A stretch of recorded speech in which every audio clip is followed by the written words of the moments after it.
What is up, Xbox Nation? This is episode 4 of the Xbox Report. I'm your host, Cody Gollott. Thank you for joining us each and every week as we dive into the news, latest games, and reviews for Xbox. A few housekeeping before we get started. I got a better microphone, so hopefully no more problems there, and I appreciate everyone's understanding for last week's episode. Audio quality being quite poor, this should hopefully alleviate that. All right, let's jump into the news. Story number 1. According to Windows Central, Microsoft will publish Toys for Bob's next game. This is the first project for Toys for Bob known for Crash Bandicoot and Spyro since they became independent following Microsoft acquisition of Activision Blizzard King. The game will likely align with their past work, potentially involving popular franchises such as Spyro or Crash Bandicoot, which honestly were my personal favorites when I had the original PlayStation, so I'm pretty excited. I'm excited about Microsoft's collaboration with Toys for Bob on their next game, given Toys for Bob's track record with beloved franchises like Crash and Spyro. This partnership promises a high-quality, engaging title. It also a positive move for the studio, allowing them to retain their creative freedom while benefiting from Microsoft resources. This could potentially revitalize classic franchises or even introduce new IPs. I'm looking forward to seeing what the talented studio will bring to the Xbox platform. Let me know in the comments below if you were a big Spyro or Crash Bandicoot fan and if you're excited. Story number 2. Per VG charts, as of month 42 since their respective launches, the PS5 has significantly outpaced the Xbox Series X and S and Nintendo Switch in sales. The PS5 has sold 52.65 million units, far surpassing the Xbox Series X and S 27.23 million units. This gives the PS5 a 65.9% market share compared to the Xbox Series X and X, which is at 34.1. Despite the PS5 success, the Switch still leads in cumulative sales since its launch with over 125 million units sold. These figures highlight the continued strong demand for Sony's console and suggest it will maintain its lead in the current generation of consoles. So my thoughts, it's clear from these figures that the PS5 is dominating the current console market, outselling the Xbox Series X and S by a wide margin.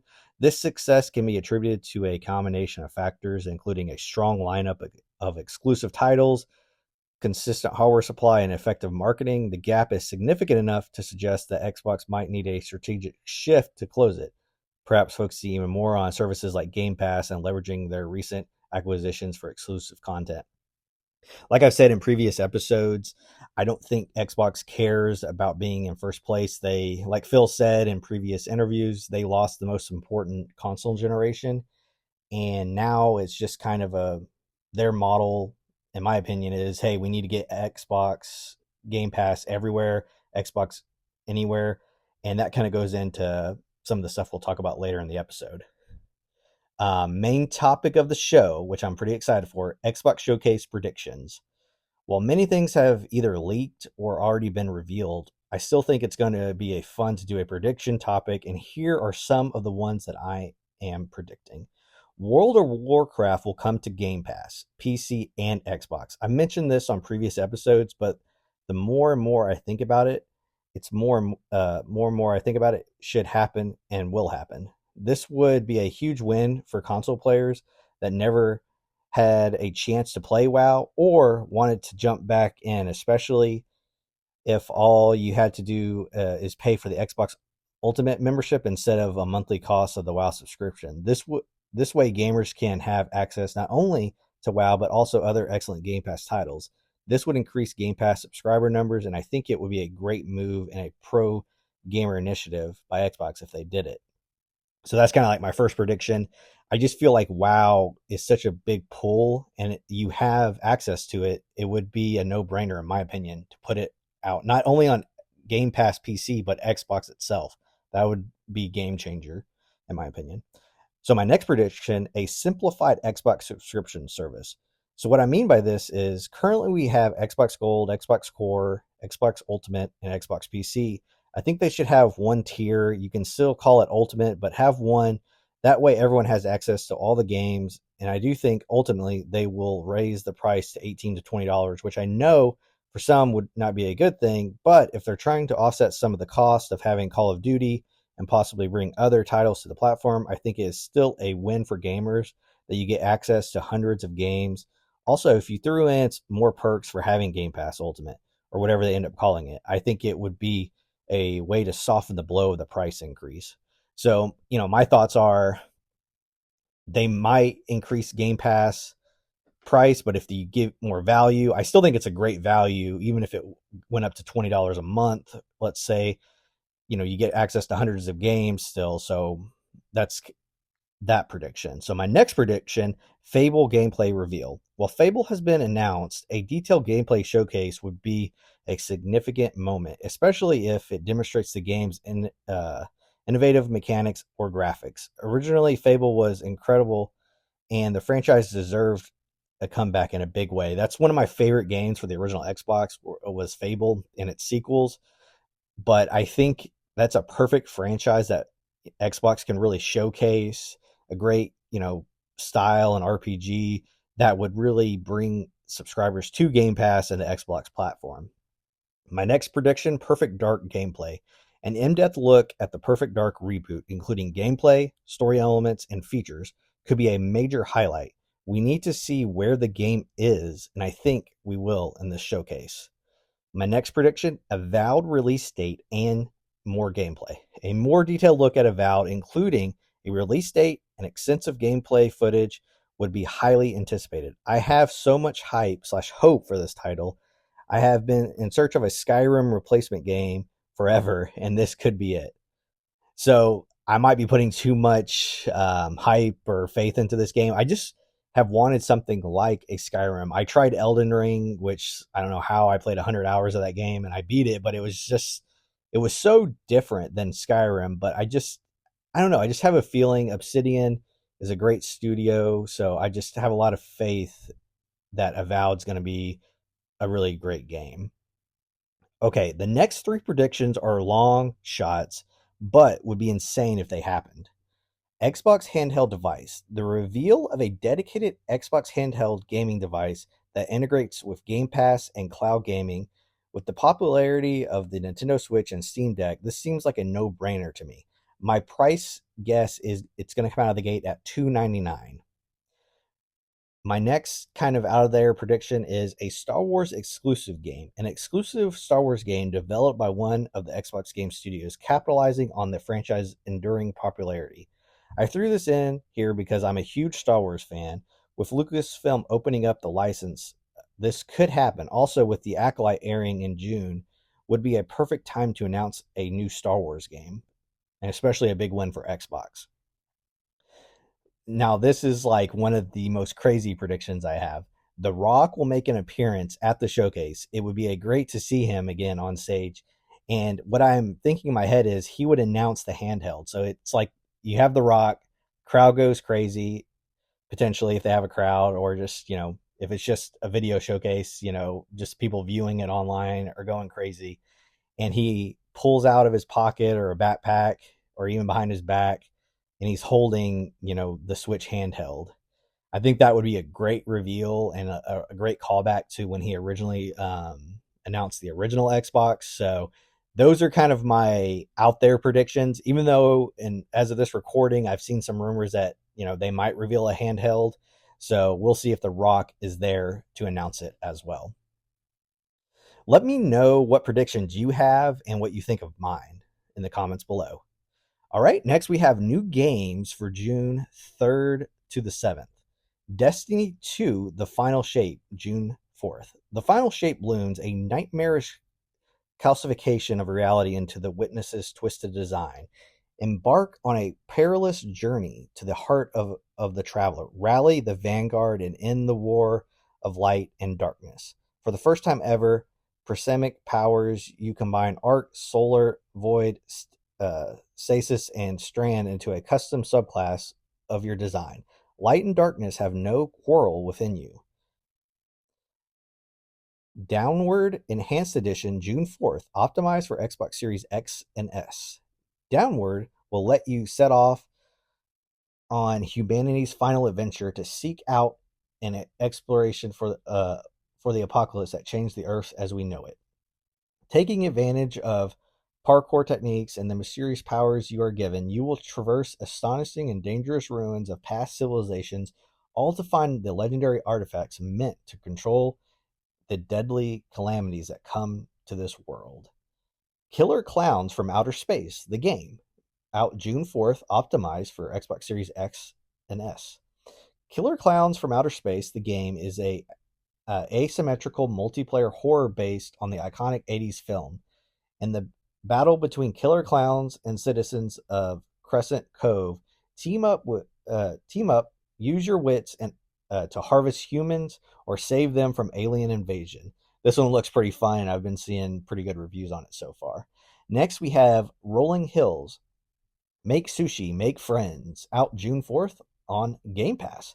Available on day one with Game Pass, serve up sushi as a robot chef in Rolling Hills, a life sim about running your own restaurant in a cozy village. Make new friends, purchase ingredients, enhance your shop, and improve lives of your neighbors as you perfect your craft. Playable on cloud, console, and PC. Democracy 4 Console Edition, out June 5th. Take the role of president or prime minister in one of 10 countries. You will then govern the country as you see fit while trying to retain enough popularity to get reelected. Democracy 4 Console Edition is the ultimate sandbox for testing out your political ideas. We all think that we could do a better job ourselves in running a country compared to politicians, but is that really true? Dig or Die, out June 5th, optimized for Xbox Series X and S, and it will have smart delivery. You're a representative of Craft & Co., selling automated fabrication tools across the galaxy when your spacecraft crashes into a hostile planet. Now you'll have to build the strongest defenses if you wish to escape from it. Use the tools you sell and local resources to build up all of what you'll need to survive and eventually be able to escape the planet. Next, we have Ghost Teen Escape from Limbo, out June 5th, optimized for Xbox Series X and S, and it will have smart delivery. What is a recklessly adventurous kid to do when he ends up struck between life and death? In Ghost Teen Escape from Limbo, you'll have to exploit your ghost form to solve a multitude of trickery platforming puzzles. If there is any hope of returning to your home amongst the living, explore 50 single screen puzzles in black and white 2D pixel style. Just from that description, it reminds me of like Danny Phantom. I'll have to definitely check that one out. Next, we have Run and Jump Guide, out June 5th. Embark on an epic pixelated adventure in Run and Jump Guide, a classic platformer featuring 3 unique locations: island, snowy forest, and castle. Face diverse enemies and conquer challenging obstacles as you journey through each level. Prepare for an epic showdown against a formidable boss waiting at the end. Okay. And then we have Grapin, out June 6th, optimized for Xbox Series X and S, and will have smart delivery. Experience the thrill of adventure and put to the test your climbing and platforming skills in Grappin, the first-person adventure game that takes you to new heights. After a mysterious awakening, you discover the Grip, an artifact that serves as your grappling hook. Your mission is to return to the Grip Shrine, located at the summit of the highest mountain. It's interesting. The Grip, I guess Grip is almost like a god in their universe. It's interesting. Go check it out. Next, we have Tour de France 2024, out June 6th, optimized for Xbox Series X and S. Race against players from all over the world in the new Criterium multiplayer mode, if I'm saying that right. Take part in online races with up to 6 players and execute your strategy to win the race. Create a team of 2 riders from over 900 professional cyclists available and choose your rider's outfit. Next, we have the Hong Kong Massacre, out June 7th, optimized for Xbox Series X and S, and has smart delivery. Inspired by classic action movies, the Hong Kong Massacre places you at the center of a hard-boiled revenge story filled with brutal cinematic shootouts and vivid underworld locations. Take on the role of a former police detective bent on exacting vengeance on his partner's murder and use a mix of raw firepower, slow motion, and dive/dodge mechanics to tear your way through the criminal ranks. Pombero, The Lord of the Night, out June 7th.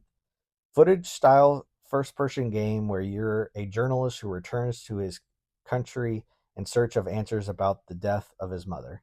The investigation will lead him to discover his origins in a place far from the world where terror lurks. We got Rider Spirits, out June 7th, optimized for Xbox Series X and S, and will have smart delivery. The original Rider Spirit was first released in 1994 exclusively in Japan. Now, this timeless racing classic is finally available worldwide for the first time. Choose from an array of wacky racers, each with their own unique attributes, and show off your riding skills. As if things get ugly, use all kinds of items in order to get advantage and be the first one to cross the finish line. Next, we have Shy Dog's Hidden Orchestra, out June 7th, optimized for Series X and S, and will have smart delivery. A hidden gem game with musical elements. Each hidden character found unlocks a new musical instrument inside each game's level. Thus, you'll be able to create your own songs as you find cute little dogs hidden by beautiful 2D cartoon backgrounds. That's it for games this week. Now it's time for one of my favorite segments, Retro Review. Released in 2005 by BioWare, the creators of the acclaimed Star Wars Knights of the Old Republic, KOTOR, Jade Empire sought to blend the studio's role-playing expertise with a fresh martial arts-themed setting. The game takes place in a fictional land inspired by ancient China and incorporates action-oriented combat with the deep narrative and character development for which BioWare is known.